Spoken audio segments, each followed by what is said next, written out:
strange game. I mean, for the low number of shots you had, it seemed like you guys had a lot of zone time where you were working the puck along the walls and in the corners and cycling the well. Did you feel like there wasn't enough, I don't know, creativity or anything like that? Oh, we certainly weren't we were passing up shots to make plays, and when you're having trouble scoring, you know, we constantly preach is never pass up a good shot. And I thought there was 4 or 5 times where the defenseman had it or a forward had it. We'd fake a shot that we had a good direct line so we could look for a better play, and you can't do that when you're, you know, I mean, you score your goals by shooting the puck and going to the net, and that's how they got theirs, that's how we got ours. And you can watch every highlight almost of every game, and that seems to be what the majority of the goals are, but we just didn't do it enough. What kind of explanation did they give you on their goal? That it was a good goal. I mean, that's what they said, and it didn't hit his stick, and it looked like, when we just watched it a lot there, it looked like it hit Alsner's stick and went in the net. So like Gabbert didn't even see where the puck was. I mean, it hit him, I think, in the arm, but I don't think he directed it at the net at all. Bruce, in games like this, when it seems like you need that second goal, how much does not having the power play functioning well hurt? Well, obviously, you know, we scored, I think it was 90-some goals last year on the power play. That's one a game. We're in our 20s still at 40 games.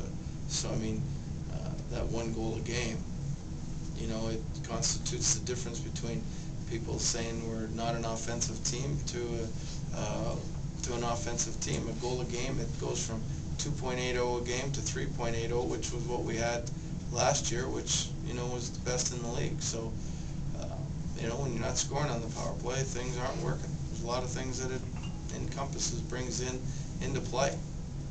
Did you guys push it consciously in overtime? I mean, you struggled in that area in terms of, I think you've lost 8 of 9. Yeah, well, we went for the goal. I mean, we didn't get it, but, you know. Nothing different, though, than what you've done.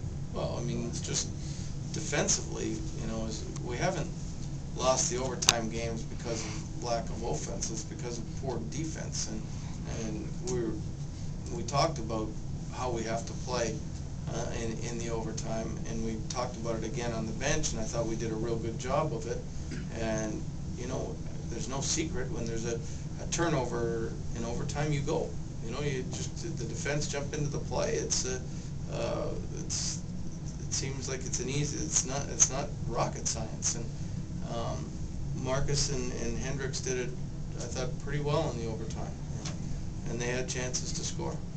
Marcus was at least partially responsible for that overtime goal in Philadelphia last week, and yeah, he was out there a few shifts tonight. Did you have any discussion with him between then? Yeah, and now? I mean, that's the only way young guys learn. We showed him what he did wrong, and now you throw him back out there and say, listen, we're giving you another chance. See if you learn from it. And he did. I thought he did good in the overtime.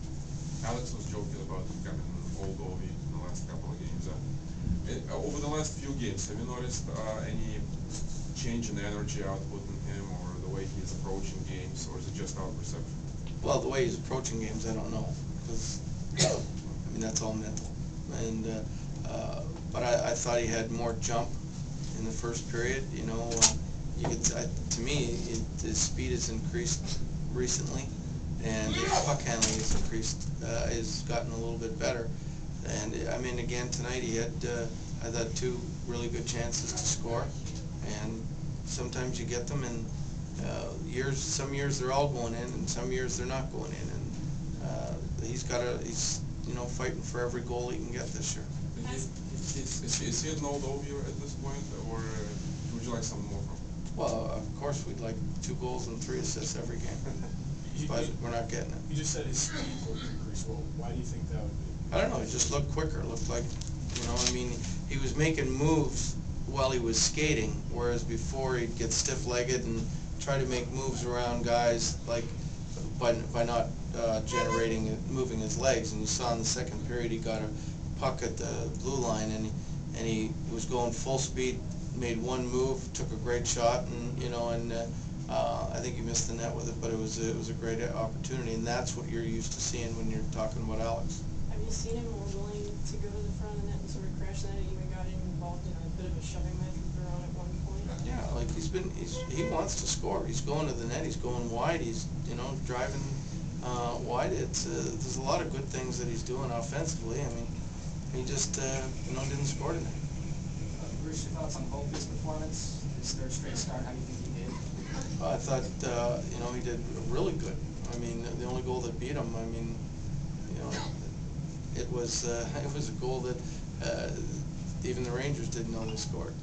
But so when you hold a team to one goal, the goaltending, for 30 shots, he did very well. Were you nervous for him when it came to the shootout? He was facing shooters with fresh ice, one-on-one situation. I wasn't nervous. I mean, he was a little overly aggressive, I thought, but I mean, it was his first shootout in this league, and he's an aggressive goaltender, and we don't want him to change his spots. Thanks, guys. Right? Thanks, Coach. Thank you.